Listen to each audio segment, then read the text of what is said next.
Mesdames et Messieurs les ministres, Mesdames et Messieurs les parlementaires, Monsieur le Président de l'Institut du Bosphore, cher Bahadir, Monsieur le Président de la TUSIAD, cher Alouk, Monsieur le Président du Comité scientifique, cher Kemal, chers amis, c'est un grand plaisir d'être ici avec vous ce matin à Istanbul pour ce 6e séminaire annuel de l'Institut du Bosphore. Nous avons eu un merveilleux dîner hier soir, avec pour certains d'entre nous d'ailleurs des afters tout à fait sympathiques. Mais nous avons eu aussi, parce que nous avons commencé par travailler, une séance tout à fait passionnante avec les entreprises sur la situation économique de la Turquie, la situation économique de la France, nos points communs, nos points au contraire qui nous différencient profondément, nos problèmes, dont certains là aussi sont communs, et puis ces nouvelles menaces qui sont arrivées, ces nouvelles réalités géopolitiques, des sanctions contre la Russie et ses conséquences dans tout le commerce européen. C'est aussi la guerre en Irak, en Syrie, avec ses conséquences économiques, surtout pour l'Irak, qu'on a pu, avec le docteur Gürsel et sous la présidence de M. Hammam Choglu, véritablement mesurer hier soir. Donc je dirais que nous sommes rentrés dès le début dans le sujet. Alors c'était pour moi, c'est nouveau cette présence dans l'Institut du Bosphore, ça a maintenant un peu plus d'1 an, mais j'ai pu constater à la fois l'ampleur et la qualité du travail qui y était mené.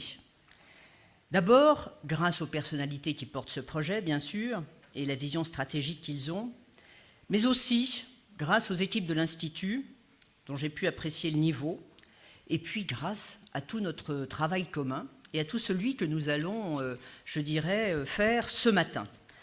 Alors ce matin, vous avez choisi comme sujet, et c'est tout à fait normal quand on s'intéresse aux relations franco-turques, l'Europe.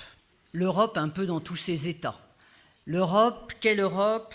Comment voit-on évoluer l'Europe? Qu'est-ce qu'on attend de l'Europe? Et c'est vrai qu'au-delà de notre relation bilatérale, qui d'ailleurs cette dernière année a connu une visite bilatérale tout à fait réussie, un approfondissement de notre dialogue politique et les circonstances aidant, c'est bien le seul côté positif d'un certain nombre des événements tragiques que nous connaissons, effectivement des relations qui deviennent plus quotidiennes dans ce domaine géopolitique. Alors, cette Europe où elle en est, on pourrait dire, si on regarde les choses, elle est au début. Nouveau Parlement européen, nouvelle Commission, 5 ans, nous sommes donc dans un démarrage. Alors, il y a un démarrage d'un système qui existe depuis déjà bien longtemps et qui présente un certain nombre de signes de fatigue. Alors, je ne sais pas si vous avez vu une première en Europe, la première étude commune qui vient d'être publiée, commune à qui? Au Conseil européen, au Parlement européen et à la Commission.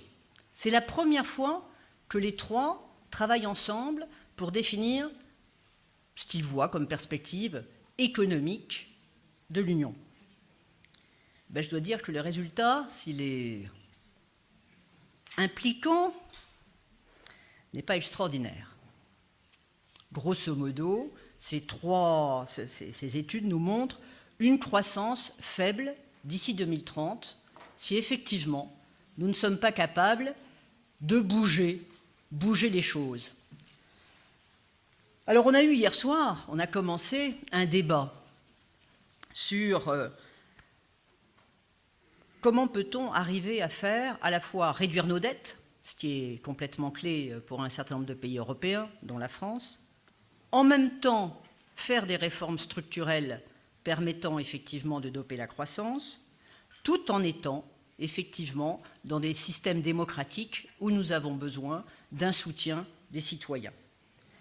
Et cette capacité des peuples à digérer ces réformes, c'est, je crois, le sujet principal que nous avons aujourd'hui en Europe. Et cette capacité est d'autant plus limitée qu'effectivement, les quelques progrès qui ont été faits ces dernières années, en particulier dans le domaine bancaire et financier au niveau européen, ont été que fort peu perçus par nos concitoyens. Ils ont donc le sentiment d'un système qui n'avance pas et qui leur demande toujours plus. Donc je pense que la première chose, et elle est indispensable, c'est de reconstruire un agenda européen visible et crédible pour les Européens eux-mêmes. Et cet agenda est d'autant plus important qu'il le sera aussi pour les pays extra-européens. Alors ça veut dire quoi un agenda? Ça veut dire des engagements, ça veut dire effectivement des engagements réalistes, des engagements sur le temps, ça veut dire aussi redonner du peps à un système qui en manque terriblement. Quand on regarde les États-Unis après la crise financière de 2008, ils s'en sont sortis finalement avec 3 recettes. La première, la taille du pays. La deuxième, le gaz de schiste, l'énergie pas chère. On va parler de l'énergie tout à l'heure dans la table ronde. Et enfin, par l'innovation. Est-ce que l'Europe est capable? La taille, oui, elle l'a. C'est effectivement la première puissance économique mondiale. L'énergie, elle en a pas mal. Mais peut-être faudrait-il là aussi une politique énergétique européenne. On en parlera tout à l'heure. Et enfin, l'innovation. Oui, nous avons des innovateurs. Les aide-t-on à innover? Leur donne-t-on l'écosystème pour innover? Certainement pas. Et je crois que c'est un des sujets majeurs sur lesquels nous devrions nous pencher. Alors, on a tendance toujours à parler des difficultés de l'Europe. Il faut revenir aux forces de l'Europe aussi. La paix, construite ensemble, et dont on voit que c'est un sujet pas si évident que ça, dans beaucoup de parties du monde. Les valeurs démocratiques, ce qui est très fort pour les sociétés. Et j'y reviens, une puissance économique. Mais nos citoyens ne voient que chômage, croissance faible, démographie faible, difficulté à trouver donc la voie entre l'austérité et le dynamisme, et une insatisfaction collective et le sentiment d'un certain déclin. Donc nous sommes, je crois, effectivement, en ce moment, au milieu du gué dans ce domaine, et je crois que la discussion avec la Turquie est pour nous, Européens, une façon aussi de regarder comment peut-on, doit-on réimaginer la suite de l'Europe. Alors nous allons avoir 3 tables rondes. Quelle gouvernance économique pour quelle Europe politique? On est véritablement au centre du sujet. Nous allons également discuter ensemble de la Turquie et l'Union européenne, histoire croisée, avenir commun. Là aussi, nous sommes au centre du sujet. Énergie, source de conflit ou source d'espoir. Je crois qu'elles sont, hélas, elle est à la fois l'un et est à la fois l'autre. Avant cet après-midi, de regarder les enjeux stratégiques et de la coopération internationale entre la Turquie et l'Europe. Donc, je dois vous dire que moi, je suis toujours très heureuse de venir aux réunions du comité scientifique de l'Institut du Bosphore, parce qu'on en ressort infiniment plus riche que quand on en est rentré. Merci beaucoup. Monsieur le Président, chère Anne, Madame la coprésidente, ministres, ambassadeurs, députés, sénateurs, Excellences, chers amis.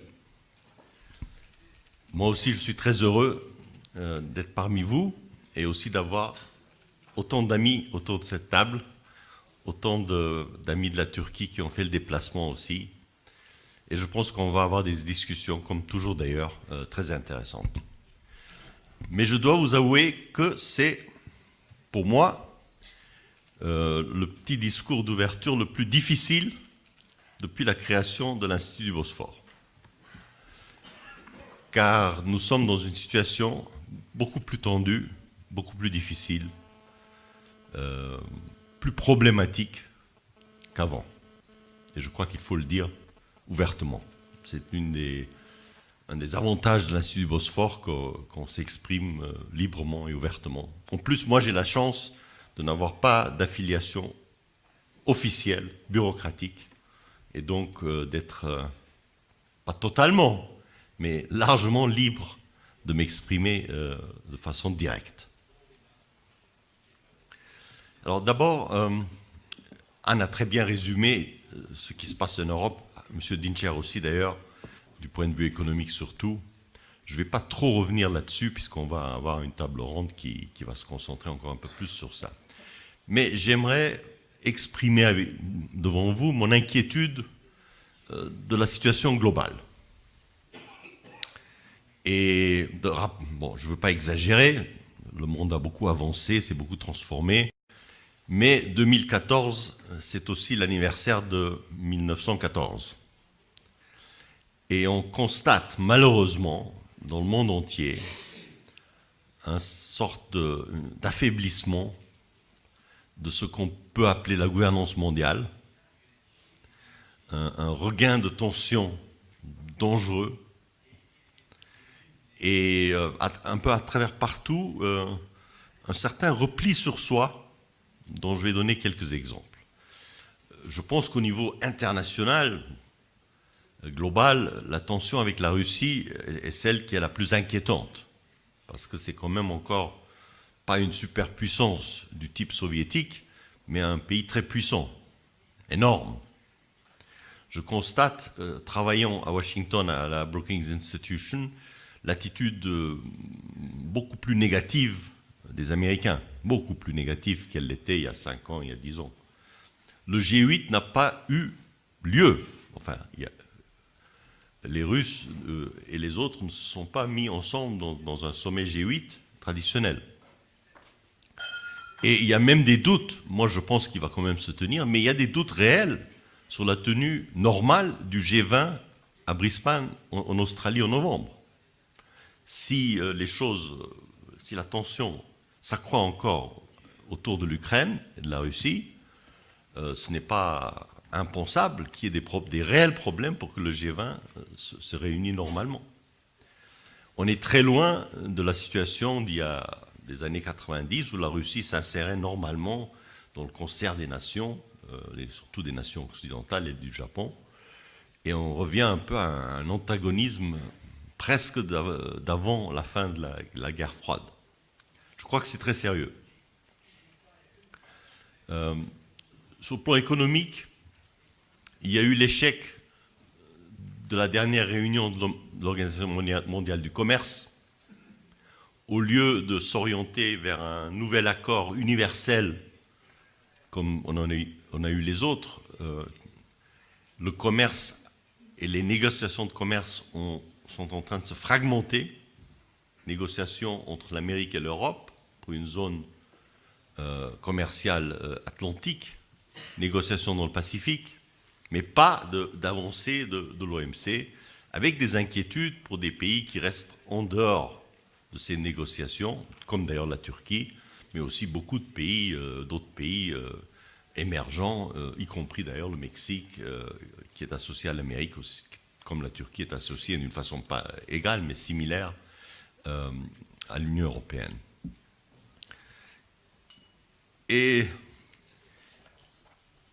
dans les discours internationaux, on sent moins de solidarité internationale qu'avant. Une chose qui peut paraître symbolique, mais elle est réelle, le grand accord sur la réforme du FMI qui avait eu lieu à Séoul en 2010, pendant la réunion du G20 à Séoul en 2010, la réforme du FMI, le rééquilibrage des parts et tout ça est bloqué depuis maintenant 4 ans devant le Congrès américain. On peut donner d'autres exemples, évidemment des exemples en dehors de la politique, les crises au niveau de la santé restent importantes, un important défi pour la coopération mondiale. On a sous-estimé au début, je crois, le danger d'Ebola. Maintenant, on est en plein devant. Et l'Afrique, qui a pris tant de chemin, heureusement, pendant les dernières 10 années, est maintenant menacée par un nouveau problème de santé assez grave qu'il faudra régler rapidement.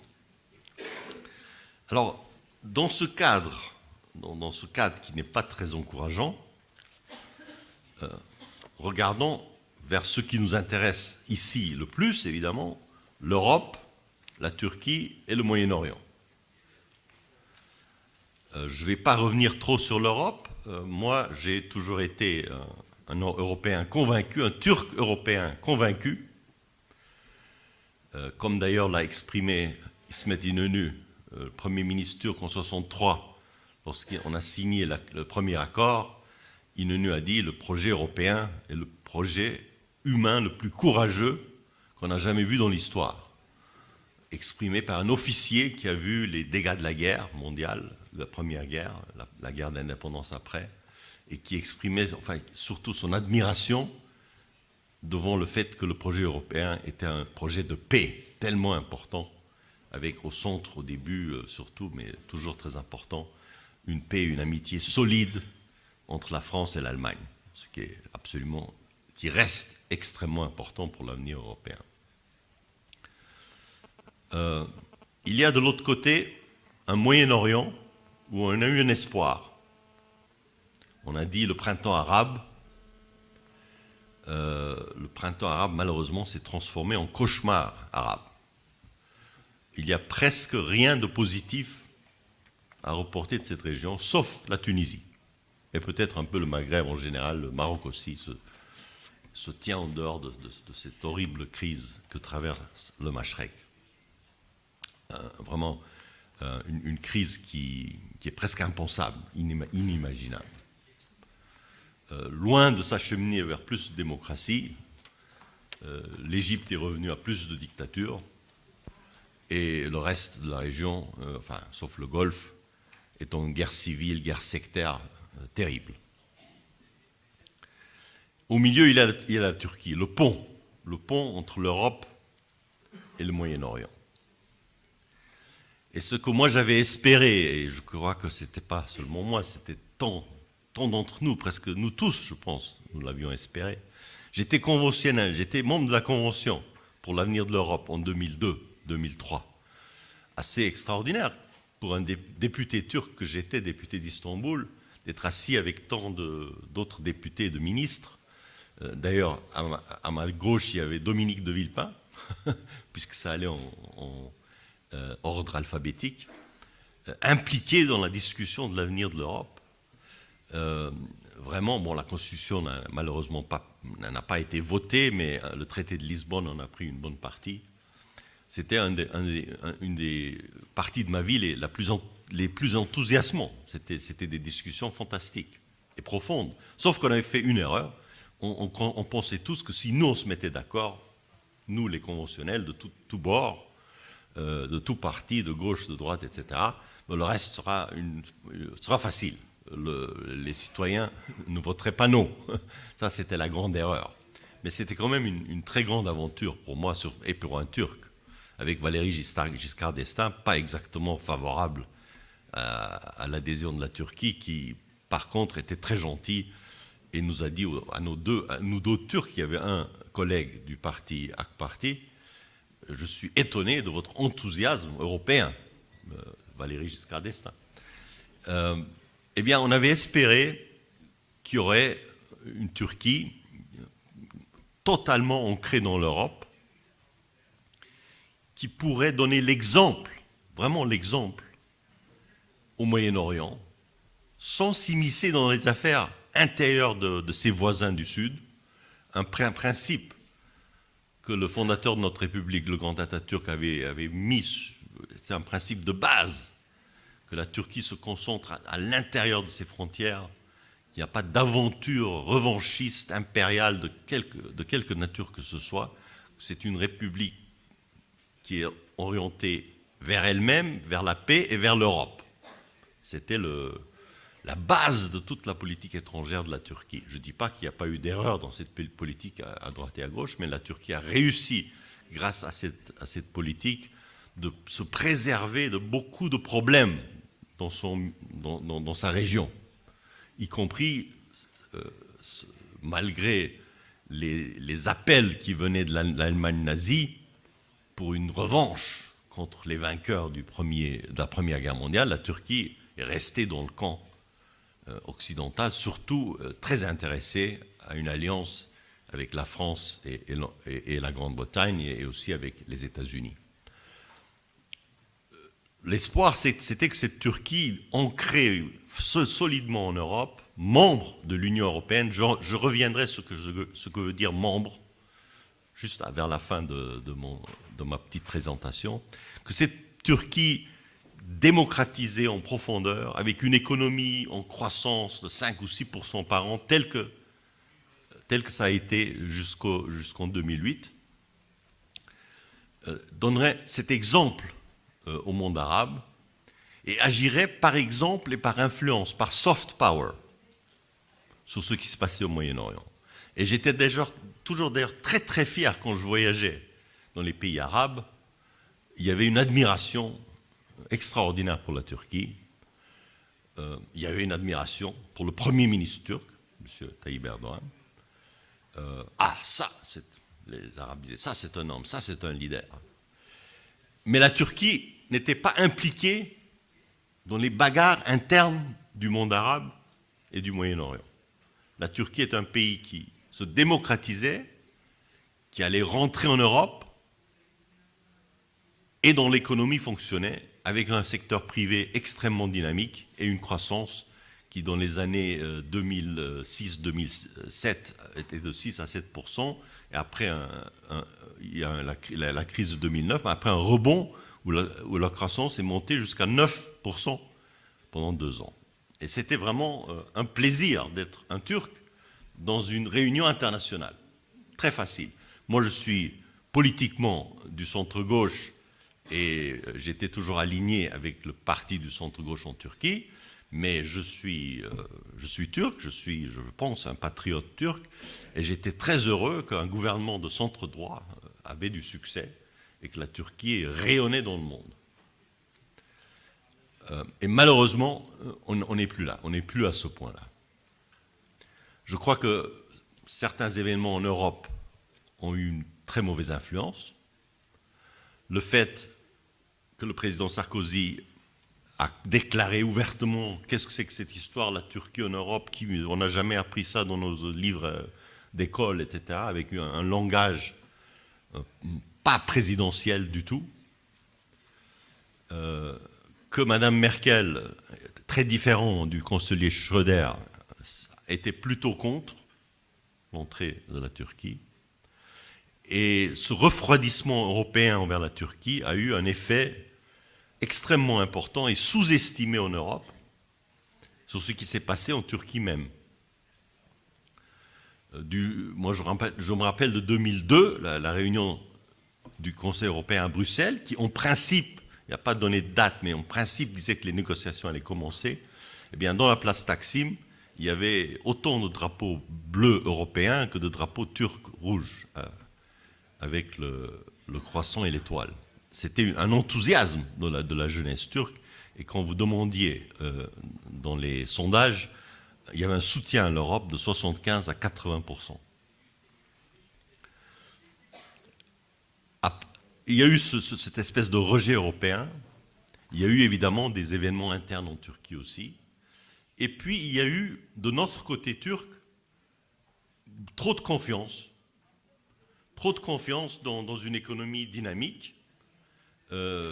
Moi y compris, mais moi je dois dire que je faisais quand même un peu attention, mais beaucoup de nos orateurs disaient la Turquie, après la Chine, c'est l'économie qui croît la plus rapidement, qui a une croissance la plus rapide au monde. Moi je disais à mes amis ambassadeurs, faites attention parce que vous le dites aujourd'hui, il faudrait que je puisse dire quelque chose d'un peu semblable demain, parce que sinon, c'est pas la même chose. Et il y a eu aussi cet énorme prestige que la Turquie a gagné au Moyen-Orient, dans les pays arabes. D'ailleurs, dans les sondages, ça se voyait, dans les télédramas à la télévision de Zagreb jusqu'à Casablanca, les films turcs étaient les plus populaires. Ils le sont toujours d'ailleurs, je pense. Les films ont résisté à la crise, la télévision turque.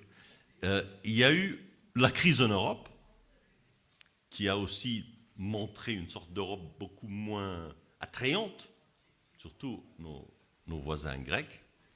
Et tout ça a mené à une sorte d'attitude en Turquie, finalement, tant pis si l'Europe ne veut pas, finalement, peut-être qu'on est mieux sans l'Europe.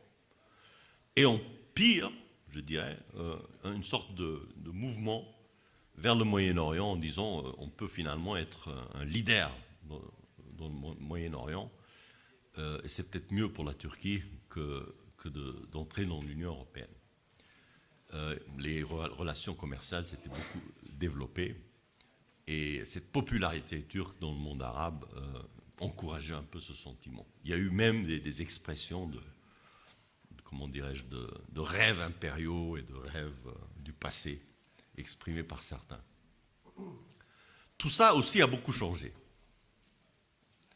Les espoirs du printemps arabe, malheureusement, très très malheureusement, ne se sont pas réalisés. Moi, je pense que toujours dans nos vies, 5-10 ans, c'est une période courte. Dans la vie de pays, c'est une période longue pour la vie d'être humain. Mais bon, peut-être que dans 20 ans, le printemps arabe sera regardé comme le début d'un vrai printemps. Mais pour le moment, c'est le désastre. En plus, le fait que la Turquie, dans sa politique étrangère, est sortie, disons, on est vos amis, on est l'ami de tout le monde, on veut faire du commerce, on veut échanger du tourisme, des affaires culturelles. S'il y a des réfugiés, on est prêt à les prendre de façon très généreuse, à une position où elle est devenue une sorte d'acteur politique à l'intérieur de certains pays arabes. Donc, pas de neutralité envers les affaires internes des pays arabes, mais plutôt une sorte d'activisme politique. Je pense à très vite mener à une réaction dans beaucoup de pays arabes nationalistes.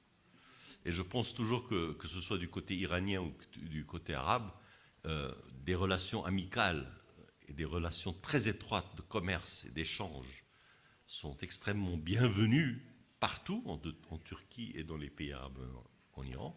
Mais quand la Turquie devient un acteur politique avec des objectifs nationaux à l'intérieur du monde arabe ou du monde iranien au Moyen-Orient, alors les réflexes nationalistes arabes et iraniens vont jouer contre la Turquie comme elles l'ont toujours fait. Donc je crois que là, on est allé vers la mauvaise voie.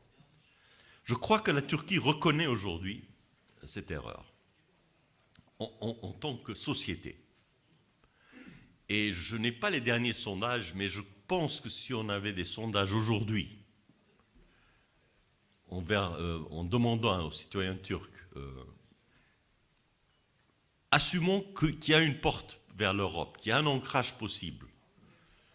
Est-ce qu'il faut y aller? Est-ce qu'il faut rentrer dans la famille européenne en plein, s'ancrer pleinement dans la famille européenne, tout en gardant les relations les plus amicales possibles avec le reste du monde? D'ailleurs, pas seulement le monde arabe, mais l'Afrique, la Chine, les États-Unis.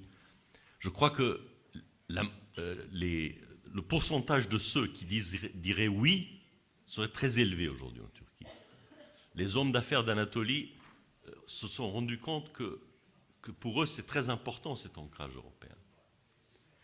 Et le président sortant, qui a été à la présidence pendant 7 ans, Abdullah Gül, l'a toujours dit, dans tous ses voyages, il a senti, dans tous ses voyages dans des pays musulmans et arabes, il a toujours senti que c'était le fait que la Turquie était perçue comme un membre prospectif de l'Union européenne et comme un pays européen qui donnait beaucoup de force à la Turquie dans le monde musulman. Moi-même, j'ai vécu ça une fois. J'étais directeur général du PNUD à l'ONU. Je suis allé au Bangladesh. Je voulais discuter de l'économie du Bangladesh. Le président du Bangladesh m'a dit « on va discuter de ça plus tard. Parlez-moi de Turquie-Europe ».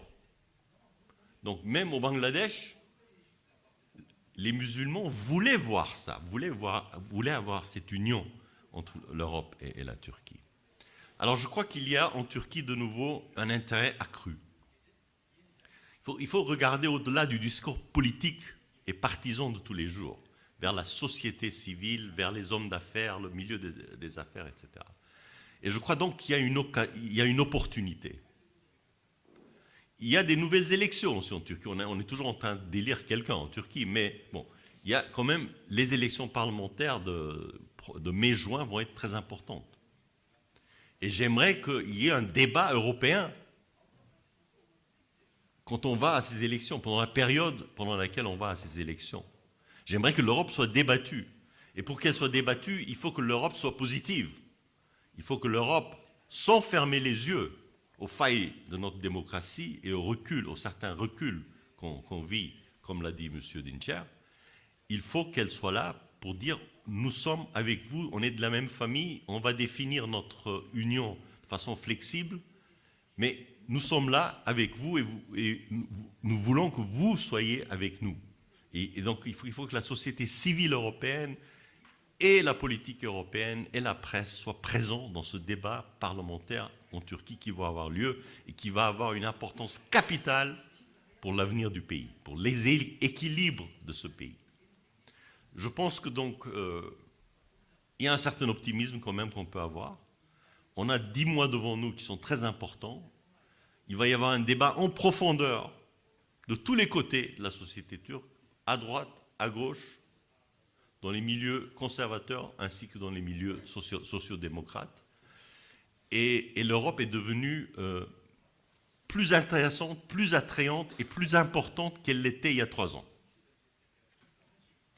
Dernier mot, et j'ai parlé trop longtemps, mais l'Europe elle-même est en train de se redéfinir.